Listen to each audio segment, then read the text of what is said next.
కేసీఆర్ అంటే జూటా మాట. ఇది మొత్తం బ్రాండ్ మీరు క్రియేట్ చేసుకున్నారు. ఎక్స్ ముఖ్యమంత్రి గారు ఒక మంచి బ్రాండ్ ని మీరు క్రియేట్ చేసుకున్నారు. కేసీఆర్ అంటే అబద్ధం, కేసీఆర్ అంటే జూటా, ఆ విధంగా ఒక మంచి బ్రాండ్ మీరు తీసుకున్నారు.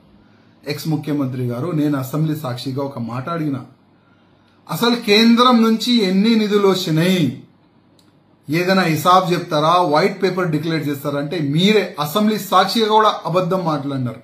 0 వచ్చింది అని అప్పుడు కూడా మీరు అన్నారు. ఇవాళ ఈ 10 సంవత్సరాలు అంటే మీ సమయంలో 10 సంవత్సరాలు 10 లక్షల కోట్ల రూపాయలు కేంద్రం నుంచి వచ్చింది. మన తెలంగాణ ఇవాళ డెవలప్మెంట్ అయిందంటే అది కేంద్రం వల్లనే. మర్చిపోయినారా? డబుల్ ఇంజన్ గవర్నమెంట్ వస్తేనే తెలంగాణ బాగుపడుతుంది. కానీ దురదృష్టం మా వాళ్ళు కరెక్ట్ లేదు. లేకపోతే ఎప్పుడో మా గవర్నమెంట్ వచ్చేది. కానీ ఏం బాధ లేదు.